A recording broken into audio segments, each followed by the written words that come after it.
The Center for the Improvement of Human Functioning International presents this luncheon lecture. Today's topic, Stop Prediabetes Now, the ultimate plan to lose weight and prevent diabetes. Your presenters, Jack Challem and Hunninghake. Thank you. If I could, is my microphone on? If I could, I'd like to just extend the introduction just a little bit more. Many of you may know me. I've been here at the center for about 18 years now. And for the past, what do you think? 10 years. 10 years, Jack and I have developed a friendship, which started more academically. Jack wrote he was one of the co-author in a book called Syndrome X, which is still selling. Yeah. And that book struck me because it was so practical because so many people now are fighting their weight, or they're dealing with problems of chronic inflammation, chronic disease, high blood pressure, heart disease, cancer. There's just a long list of degenerative diseases. And Syndrome X was the first book that I read in very understandable terms that explained why that was happening, that there was an underlying cause to that. And then that cause led into inflammation. And lo and behold, Jack writes a whole book about the inflammation syndrome, which was very clear-cut and straightforward. And we're doing a book club on that book right now. And he asked me to write the foreword to it, and then later on to write another small book on inflammation. And then we got to talking about how genetics leads into inflammation. He wrote a book on Feed Your Genes Right. Then the next book was The Food Mood Solution. And then what ties this all together is that people who have trouble with Syndrome X, inflammation, genetic problems, mood problems, it's all the same underlying cause that's setting people up for a condition known as prediabetes.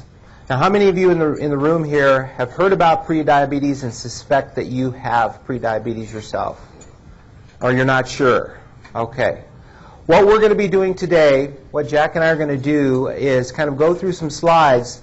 But what I'd like for you to do is be asking that question of yourself, do I have prediabetes? Because when you ask that question and you actually start to follow the trail of clues that leads you to an answer, you can then begin to take control of various choices that can help you reverse the tendency for prediabetes. So this should be hopefully a very empowering lecture for you to help you move in the direction of better health. So I'm going to turn it over here to Jack for a minute. Okay. I keep running into people who have been diagnosed with prediabetes, and I also run into a lot of people who really don't have the faintest idea what it is. And those of you here who were either diagnosed with prediabetes or suspect that you have it know that it is a stepping stone to full-blown diabetes, which is not a fun disease at all. What a lot of people miss is that prediabetes and type 2 adult onset diabetes is really intertwined with overweight and then down the line with obesity. And I tend to view these as being two sides of the same coin for most people. Not everyone, but for most people. And do you want to talk a little bit about some of the symptoms, dealing with blood sugar and Well, how many of you, when you eat, afterwards you feel kind of lethargic, like right now? How many of you are feeling, except you've got us speaking in front of you, that's going to wake you up, but how many of you feel tired after you eat?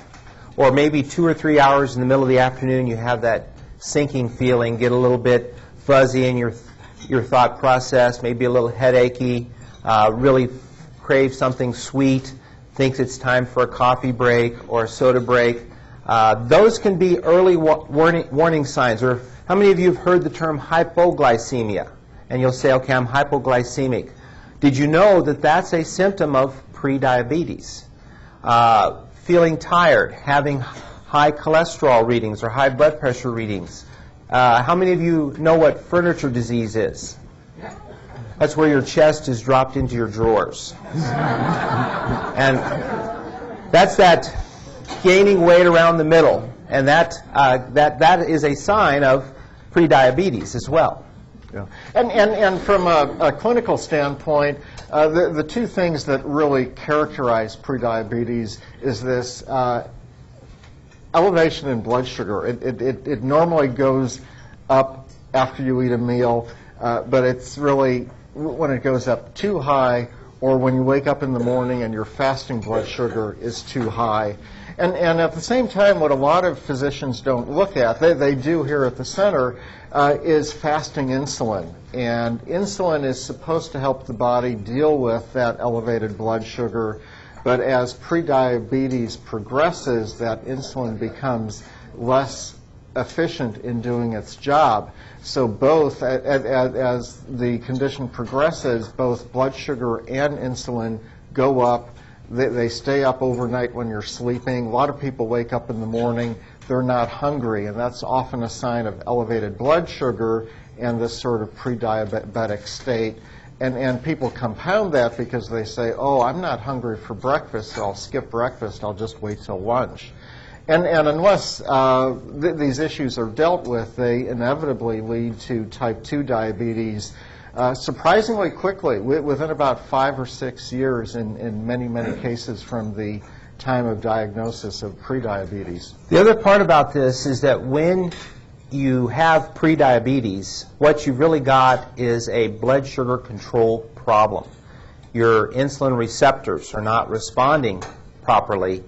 And interestingly enough, what we think causes that is low-grade inflammation. If you've got inflammatory factors going on, and these can be hidden, you wouldn't know you had inflammation unless you maybe measured a special test called the C-reactive protein. But if you've got hidden inflammation, that can make your receptors less responsive, and so then your blood sugar fluctuates more. But then as your blood sugar fluctuates more and you have higher insulin levels, that causes you to gain more fat, and fat causes more inflammation. So the real big problem with what we're talking about today is that it's a bunch of vicious cycles. You get caught in this, and you have difficulty losing weight. You have difficulty controlling your blood sugar. You start to have inflammatory conditions and medical conditions, and pretty soon it's a domino effect, and things start to snowball against you. Yeah. There are a lot of terms that doctors use to describe prediabetes, and sometimes they use the term prediabetes, sometimes it's impaired fasting glucose or impaired fasting blood sugar, impaired glucose tolerance, insulin resistance, hypoglycemia, as Dr. Ron mentioned, metabolic syndrome X is another pre-diabetic sign where there's really a cluster of multiple factors: high blood pressure, high cholesterol, high triglyceride, fat around the belly. And the cornerstone of this metabolic syndrome or syndrome X really is insulin resistance. And that's really a sign that the body is not dealing with sugars and carbohydrates very well anymore. We're usually pretty good when we're younger. We can take a lot of abuse. But as we get older, it becomes trickier, and we just become more vulnerable to these assaults.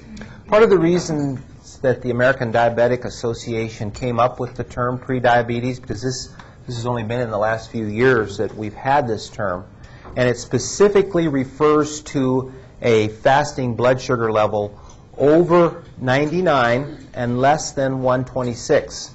Then you're in the pre-diabetic zone or range. And the reason they came up with the term pre-diabetes was before that, people would go in and have their blood sugar drawn, and it might be, 107. And the doctor says, oh, well, you're a little bit borderline on your blood sugar level. Well, when you're told that you're borderline on something, the human tendency is to kind of deny that it's much of a problem. Like, oh, that's not too bad. That's okay. And the real key thing, and hopefully if you take home this one message today, then you've gotten the most important part of the lecture. And that is, pre-diabetes is reversible. You can do something about it. The further you get into type 2 diabetes, the harder it is to reverse, and the more you have to rely upon medication and extreme lifestyle changes in order to make a big difference. But with pre-diabetes, you have an opportunity to prevent the emergence of full-blown diabetes. And there are a lot of good reasons to want to prevent that sort of escalation from pre-diabetes to diabetes. In diabetes itself, higher risk of amputation, circulatory problems, heart attack, kidney disease, eye disease. Just looking at this sort of tight issue of complications of diabetes. When you look beyond that, you've got a whole list, and I think in the book we have about 30 conditions related to prediabetes and overweight. You've got this cluster of cardiovascular issues, higher risk of Alzheimer's disease, inflammation is intertwined, sleep apnea, in men, erectile dysfunction, in some women, infertility relating to polycystic ovary syndrome, higher risk of cancer. In fact, there was just something on the news wires this morning about that.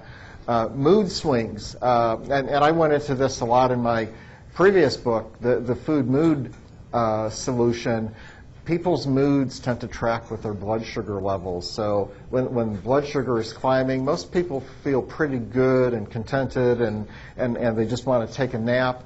And when their blood sugar sinks, they're really irritable, and they're just bears to be around. So there's just a whole lot of issues. Gastric reflux is one that is often overlooked as a pre-diabetic sign. And sometimes, just touching back to what Dr. Ron was saying, it's often hard to figure out in the early stages which came first, the chicken or the egg, so to speak. Was it the blood sugar issue or the inflammation issue? And we'll come later on to in the talk to some of the ways of dealing with these things, but when you start fixing one aspect, whether it's the blood sugar or the weight, everything else starts to improve. You have these things that are kind of like side benefits.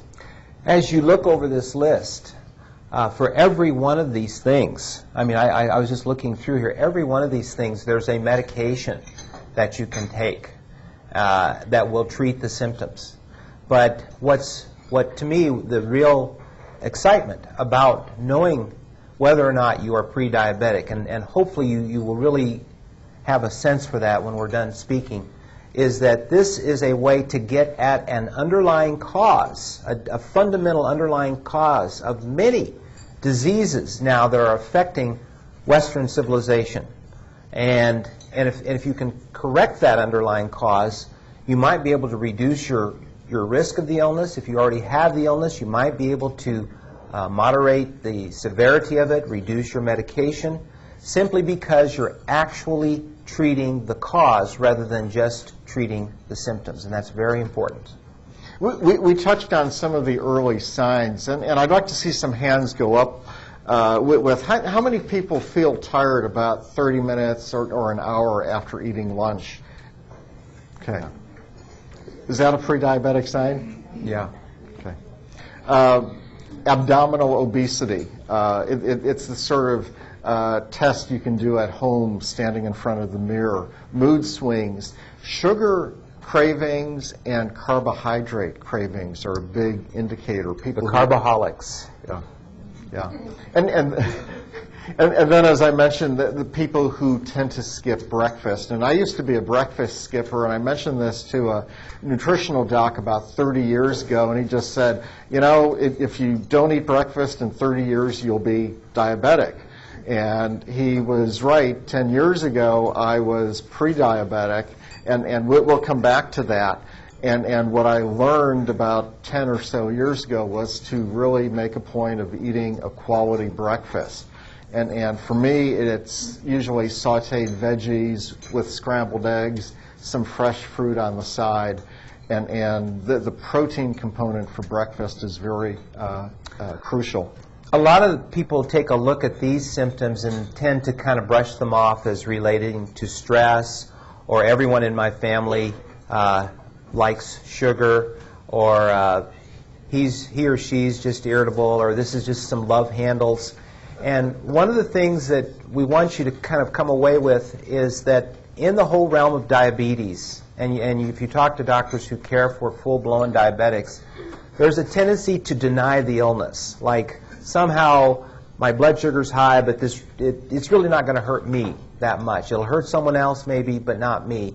And so part of what we want you to do is just to become aware of that you might have prediabetes and consider the possibilities of what you can do, what changes you can make that will start to reduce your risks. And you don't have to make drastic changes. This is another misconception, is that people have to totally overhaul their lives in order to make a difference.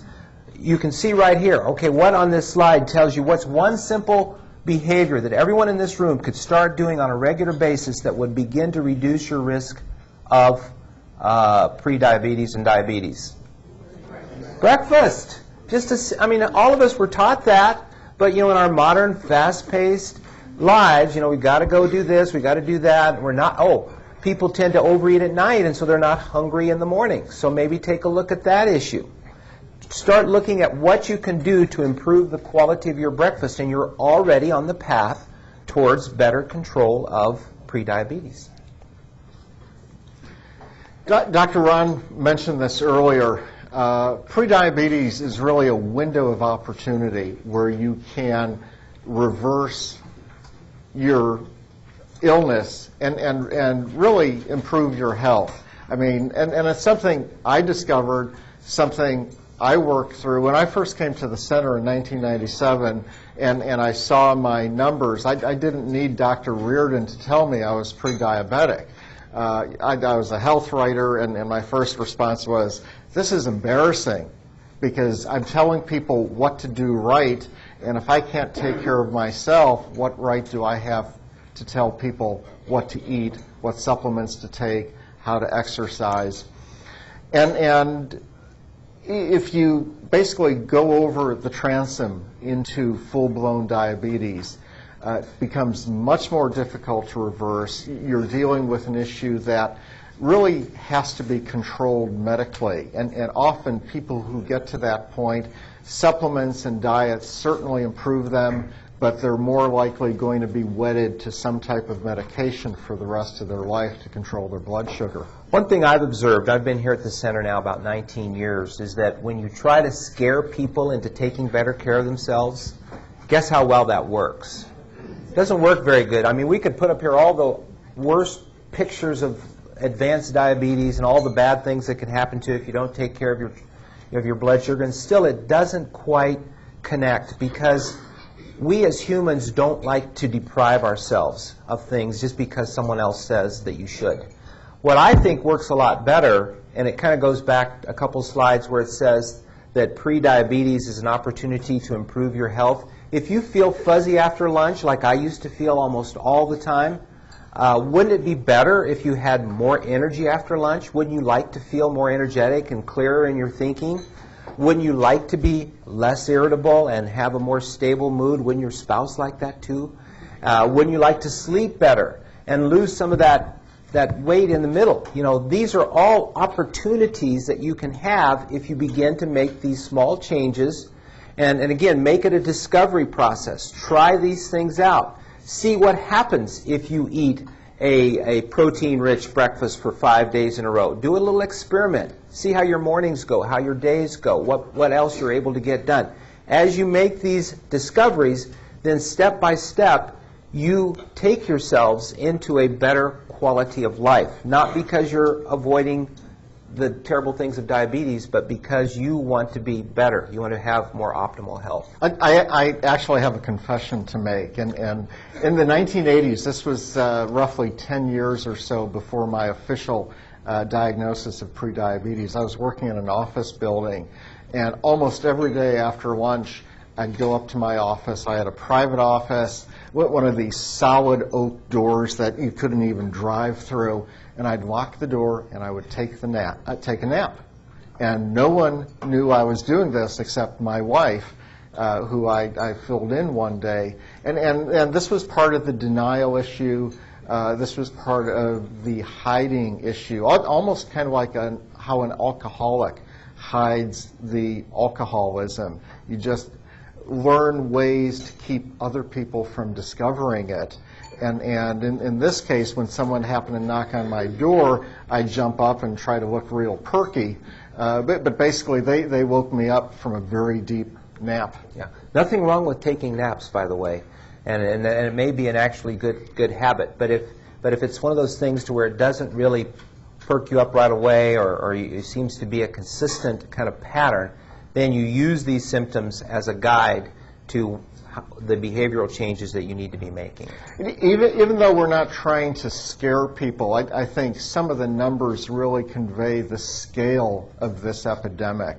And during the 1990s, one group of researchers published a paper indicating that type 2 diabetes increased by 30%, and the greatest increase occurred in people who were then in their 30s. And I sort of look at that group as really the first 100% junk food generation, basically living off McDonald's and just all kinds of junk foods out there. What's happened since then, and that number has continued to climb, is now 1 million people each year are moving from prediabetes to full-blown diabetes in the United States. That's a lot, too, 1 million. And so today, there are 21 million people with diabetes. Next year, there will be 22 million. The year after that, 23 million. And I actually think this number will accelerate. Some people have projected that 1 out of 3 people born in 2000 will eventually become diabetic. It's numbers like this that really make the healthcare planners very, very nervous, because probably the disease that's the most expensive disease, that takes the greatest toll, I guess you would say, and burdens the healthcare system the most, is advanced diabetes. And then, you know, the major risk factor, you know, when you sort of put diet and lifestyle on the side, is being overweight. And being obese, which is 30 pounds or more above your ideal weight, increases the risk of diabetes by 80 times.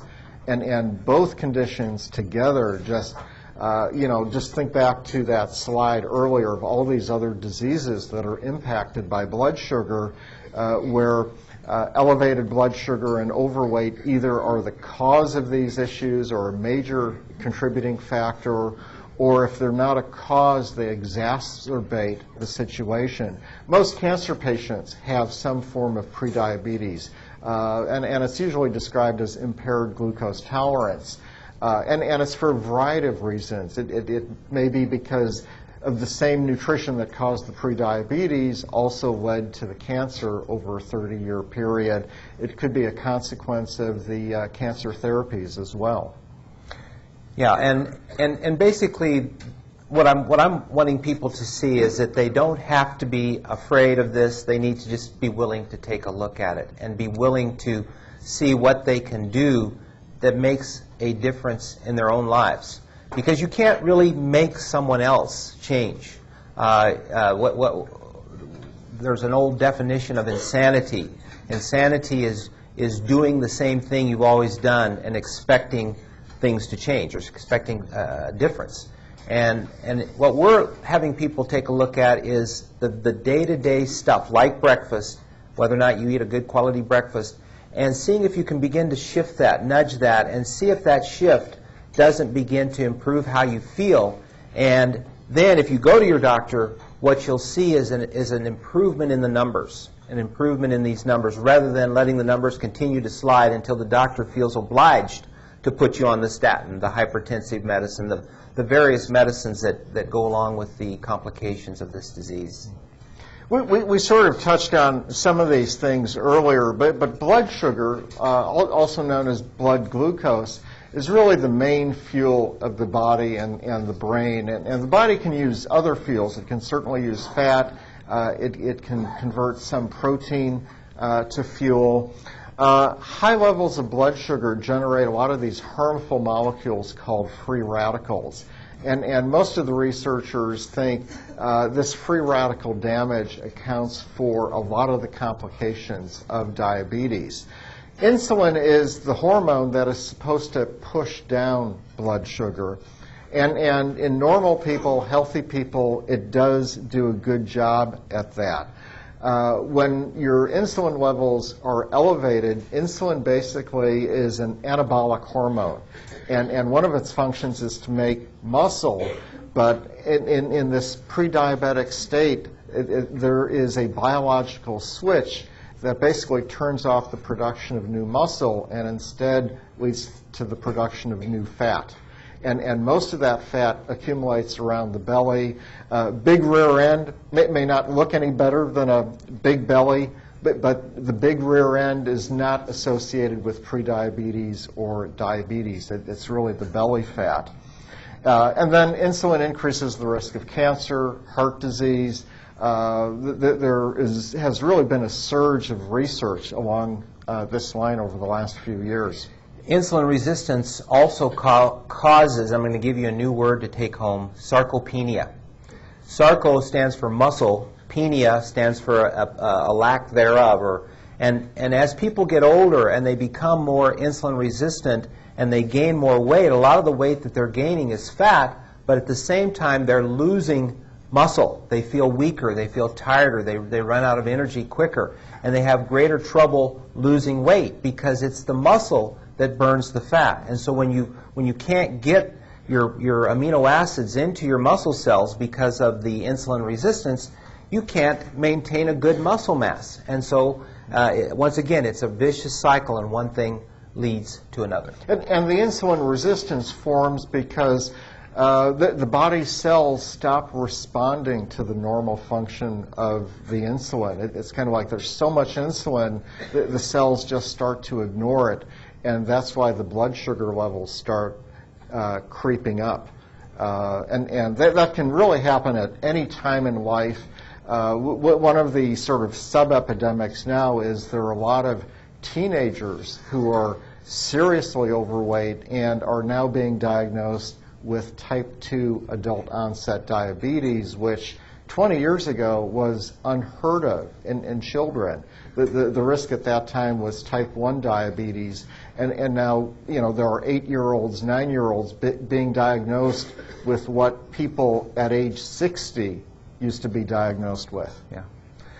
I think all of you, hopefully you're in your own minds now, you're starting to think, I wonder if I am pre-diabetic, how pre-diabetic am I? And this slide kind of gives you a sense for how you might be in an early stage, such as having the blood sugar swings or your energy levels moving up and down or your moods fluctuating throughout the day. I've often described people who have blood sugar problems as being on a roller coaster ride.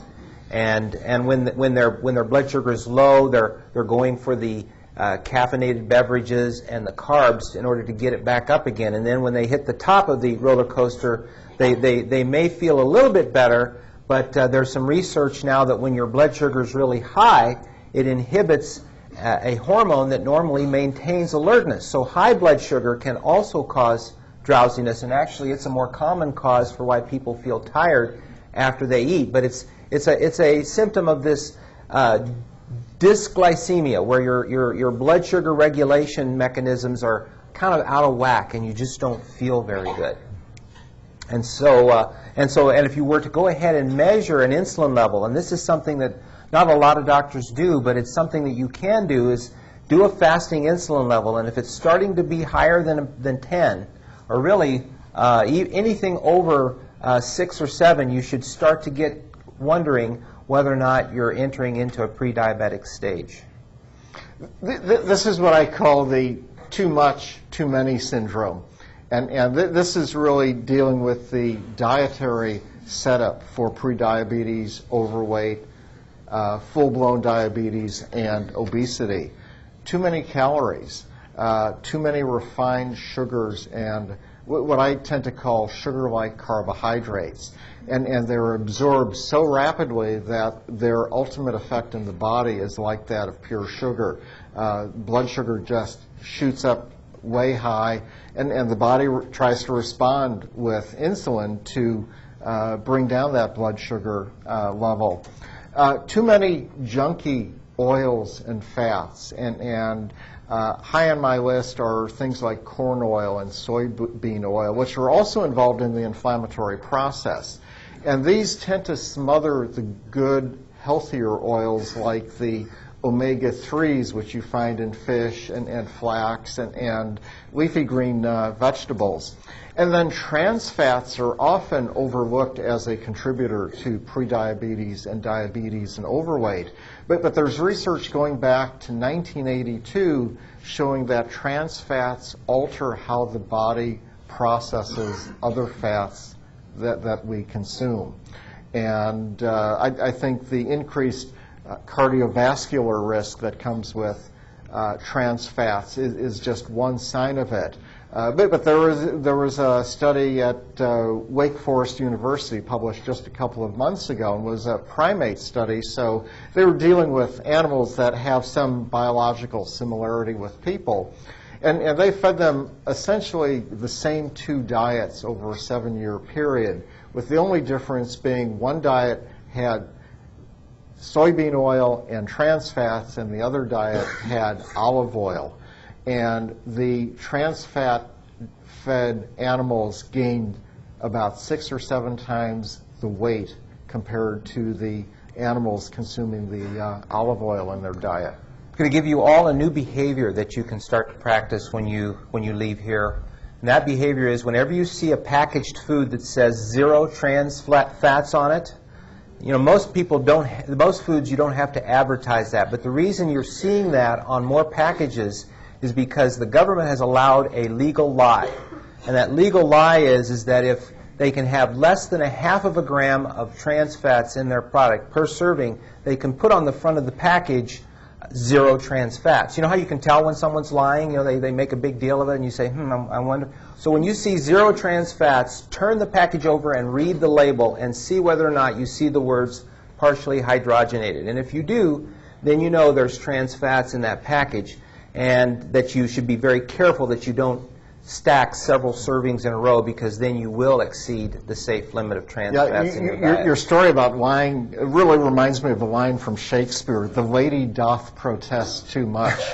and when people just argue too much, it's like, what's really going on here? In terms of just the sheer number of calories people consume, there was something published earlier this year. The average American now is consuming about 3,900 calories a day. The typical woman who doesn't exercise needs only about 1,600. The typical man who doesn't exercise needs about 2,000. So people are consuming, on average, about twice the calories that they really need. Dr. Hugh Riordan, our founder, liked to say that one of the reasons that people consume too many calories is because they're choosing too many non-whole foods, where the foods have been laced with sugar, added fats, or refined grains. And these are empty calories. They don't have the micronutrients that your body needs. And so many people, in an attempt to compensate for this lack of micronutrients, will eat more of the depleted food in order to get those micronutrients. Unfortunately, you have those excess calories building up and causing problems. And when people move into this pre-diabetic range, and then hopefully not a full-blown diabetic range, they actually become far more sensitive to carbohydrate calories. They're probably less sensitive to protein calories, but it's the carb and sugar calories that they just seem to overreact to. And I often call these stealth calories, because a lot of people will buy foods and eat at home or in restaurants, and they're not aware of the full number of calories they consume. And if you go to the websites of all the junk food companies, it's sometimes hard to find it, but they do have their nutritional data. and sometimes you have to go to the site map to see where it is because it's not usually obvious. I mean, they tell people, well, all the data is up on the website, but it just takes 30 minutes to find it. And then not everyone is on the internet. But a typical McDonald's lunch, 1,700 calories. If you're a woman and you have lunch at McDonald's, you've already maxed out your entire daily caloric requirement. The Pizza Hut website is interesting. This is their 12-inch Supreme Pizza, and the way they describe it is, I think, 330 calories per slice. Well, in the old days, I could easily sit down and eat one of these pizzas all by myself to the tune of 2,600 plus calories. And that doesn't count the 7-Up or the Coca-Cola and stuff like that. Starbucks has really done an incredible marketing job of selling what are essentially caffeinated desserts. And there have been studies showing that in this sort of situation, the caffeine does not really give you a lift. And if you look at their 20-ounce Frappuccinos, they're at 700 plus calories each. For the average woman, that's half the daily requirement for calories. And it's very poor quality calories. I mean, it's just sugars, carbohydrates, and bad fats. There's no protein. There may be homeopathic doses of vitamins in there, but not enough to do anyone any good. Soft drinks, these 64-ounce bottles or these big gulp drinks, you're literally consuming about a half pound of sugars. A little bit less than a half pound if you're looking at Pepsi or Coca-Cola. More than a half pound if you're looking at something like Orange Crush. I mean, it's amazing. The real challenge here, and I didn't realize this until I was having a discussion with my son's anthropology teacher. She has written a book on diabetes in Indian reservations, but she's also touched on how it's becoming so common in our culture. The problem is these institutions are just part of our day-to-day life. They're part of the American culture. And to most people, they are invisible to us. In other words, we don't think of McDonald's as being a dangerous place to eat, do we?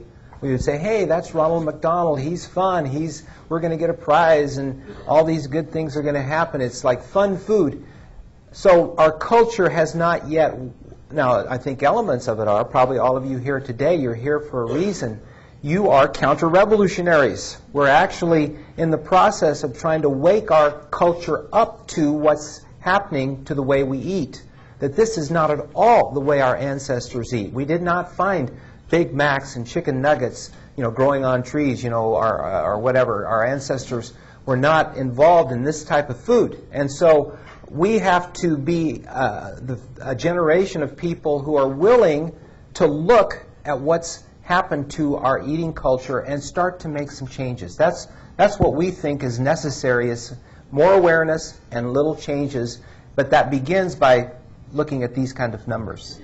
And we've already talked about the problem with sugars and carbs, so I'm not sure we have to talk any more about that. But the question that I try to answer in the book is, why do people eat like this? And there are a whole lot of reasons that have nothing to do directly with nutrition. It's friends, family, fun. It's if we're hanging around with people who like pizza and beer, we're probably going to be having a lot of pizza and beer. A lot of processed foods, and I'll show you a label in a slide or two.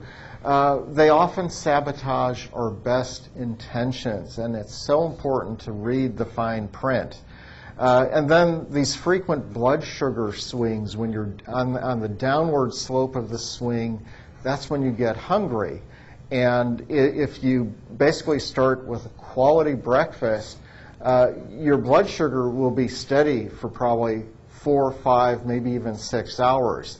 If you're basically eating a high sugar, high refined carbohydrate diet, you're going up and down, and each time you're down, you want to eat more, so you'll be consuming much more in the way of calories.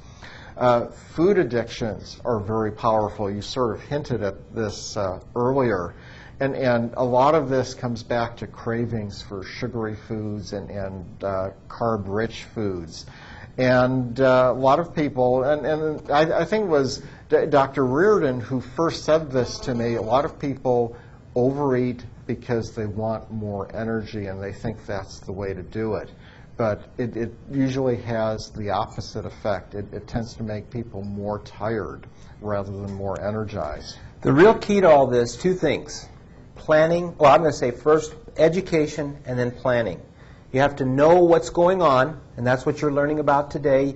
You have to kind of verify it within yourself. It's one thing to learn something. It's one thing for you to listen to Jack and I tell this story, but you almost have to kind of experiment with it, and when you see it's really true. If you eat a certain food that's sugary and carbohydrates and you have a crash, and that happens so many times in a row, after a while you begin to get the picture, you begin to get the understanding, so then you start to make better choices. But the key then to making better choices is to plan ahead, because if you've got good healthy foods in your home, see, when you're in a low blood sugar slide, your brain's not working very well and you're going to tend to make bad choices. So it's if you've planned ahead and gotten the right kinds of foods ahead of time, then when your blood sugar starts to go down and there's only almonds around, then you'll eat almonds. And that will actually do a better job of bringing your blood sugar back up without keeping you on the roller coaster. We're going to talk a little bit about my story here, and that's me about 10 years ago, weighing about 20 pounds more than I do now. I look at that and I think, was that really me? Yeah. The real moment of truth was when I got my lab report from the center and my fasting blood sugar was 111 milligrams per deciliter of blood. I don't think we were really looking at insulin back then, so this is more of an estimated number. My triglycerides, which are really a good indicator of your sugar and refined carbohydrate consumption, were really over the top. My cholesterol was high.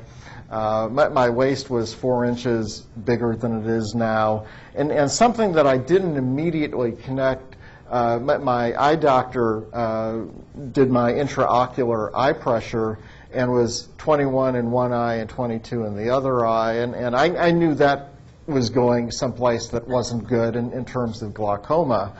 And I just didn't know really how the dots connected. This was really about 2 years before I started writing the Syndrome X book. See, and Jack is the nutrition reporter. He's written articles in Let's Live and all kinds of health magazines, and so he was taking the supplements that supposedly should have corrected this, but it wasn't doing the job alone. So one take-home message here is you cannot solve prediabetes with vitamins and supplements alone or medications. You really need to take a look at the whole picture.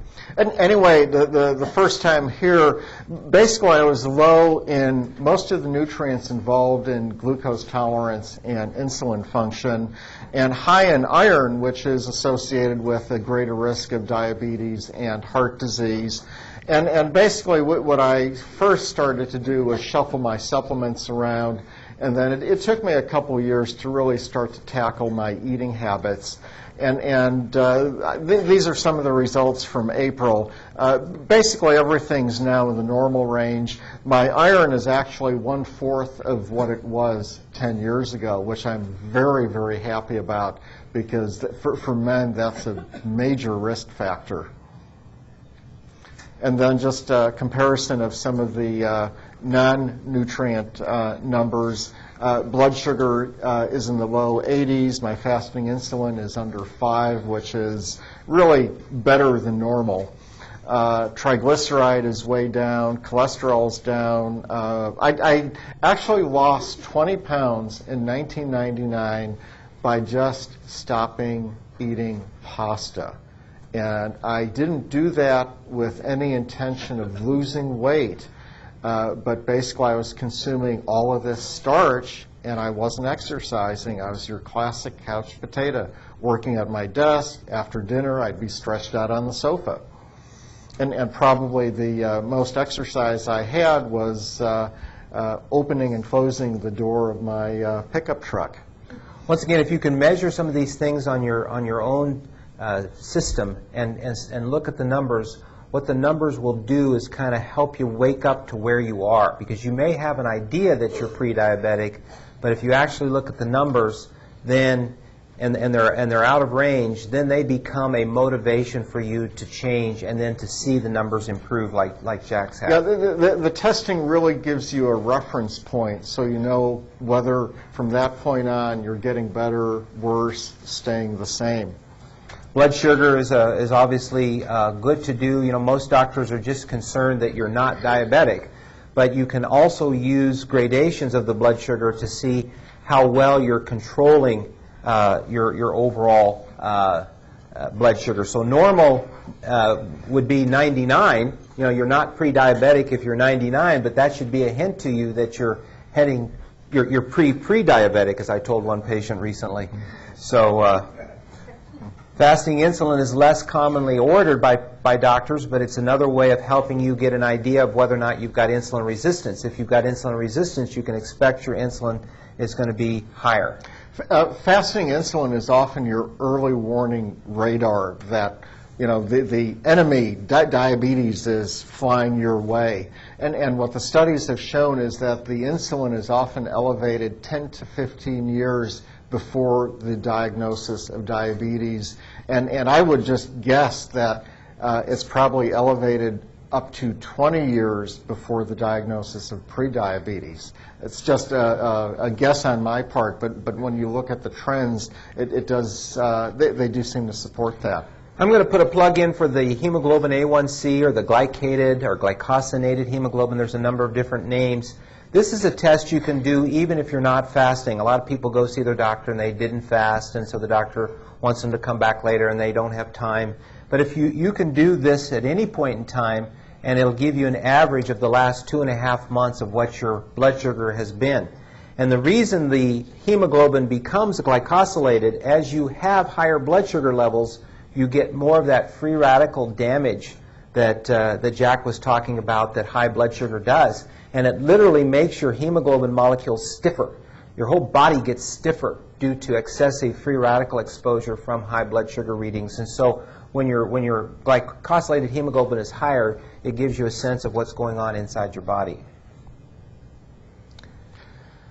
One of the things that I just find over and over again among people I coach in terms of nutrition and conventional physicians is they don't seem to make this connection that this is primarily a nutritional disease. So what is really the best way to treat it? And that is focus primarily on nutrition. Dealing with physical activity is important, stress is important, but really 70 to 80% of it comes back to eating habits. What I always tell people is focus on nutrient-dense foods. And the idea is to consume the most amount of good nutrition per bite or per calorie. And if you're looking at foods from that standpoint, you're really looking at quality protein, fish, chicken, lean meats, high fiber veggies. You're looking much less at the starchy and sugary foods. And if you're not exercising, you're probably getting sufficient starch and carbohydrate in the fruits and vegetables. If you're exercising, you certainly have a little more latitude to consume more in the way of starchy foods. And if you're exercising intensely, you will certainly need it. Quality fats and oils. If you eat fish, you're getting the omega-3 fats. And there's new research that literally just came out a month ago showing that some of the omega-3s seem to inhibit the development of fat cells. So they're not a weight loss miracle by any means, but as part of a total program, they can help you deal with weight issues. I was going to just say that one way you can kind of get an idea of how people are doing is by looking in what's in their shopping cart. And I'm not a food cop. I don't judge people by what they eat. But it's really interesting when you're at the grocery store to take a look at the person pushing the cart and looking what's in their cart and seeing if there's any correlation. And oftentimes there is. And so then you have to ask the question, what's in my cart? You know, what am I getting now? And what are they seeing in me? You know, so anyway, just a little thing, but you know, that's your greatest opportunity to make the biggest difference is when you're buying your food. Make good choices. I won't mention this doctor's name. This was out west. I won't even say what city this was in, but I happened to run into him at a supermarket, and I made and he's a very well-known spokesman about nutrition and what he thinks is the role of nutrition and health. And I just made a point of making a few passes around so I could just take some quick notes about what was in his shopping cart. Ice cream, frozen pizzas, chocolate bars. The healthiest thing in a shopping cart was a bottle of wine and corn chips. No judgment there, huh, Jack? No judgment there. Okay. But I think the laughter says it all. Okay. Yeah, just in general, if you can, my thing is if you move in the direction of fresh and colorful, and Jack would mention less packaged foods. You know, you're going to be heading in the right direction. And then naturally, as you eat higher quality food, you don't need as much. If you watch the freshness and the protein component, your blood sugar will be more stable. You'll have less of a craving for sweets. And so this all can happen very naturally if you stick with it. But it's not something that just happens overnight. This has to be kind of a lifelong process of moving in this direction, not so much as a diet, but as lifestyle changes. Mindfulness. You know, if I were to distill the book into one sentence, it's be mindful of what you eat. And people often will eat out of pure hunger. They won't consider the nutritional value of what they consume. Part of being mindful is taking the time to look at a package and reading the fine print. And one of the ironies is that fresh foods don't have nutrition fact boxes. And those are the healthiest foods you can get.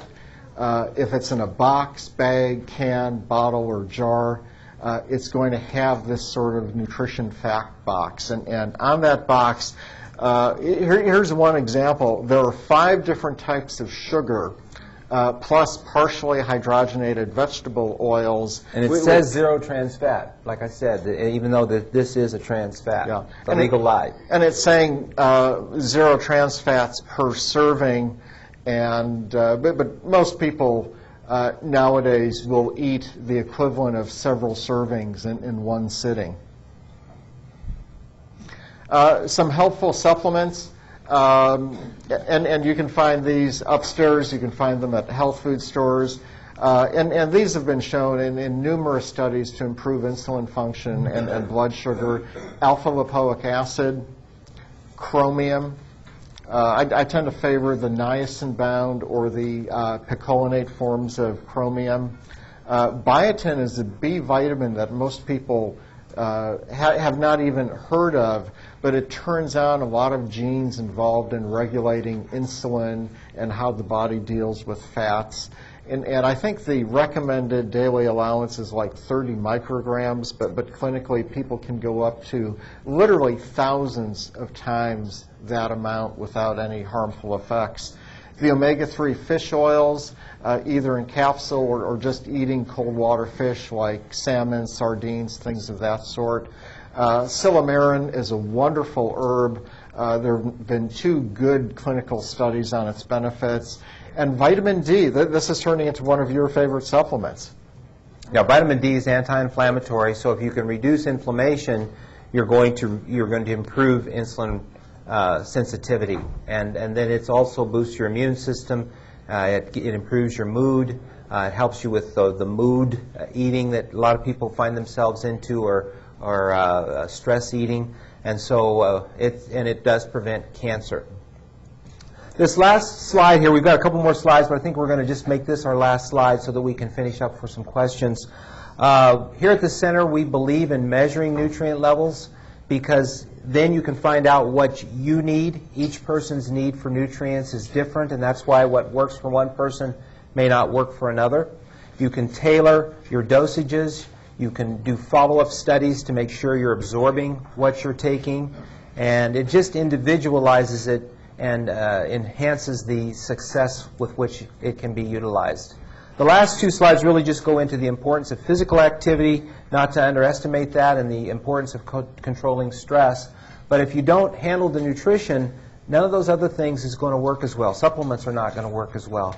So be sure you really start putting your focus on exactly what you're eating and just see whether or not it falls into those simple guidelines of fresh, colorful, whole foods, adequate protein content, minimizing the excess carbohydrate content. So. And very quickly, stress is a big component here because stress will boost both insulin and cortisol, and these two hormones work together in packing on the pounds right around the waist.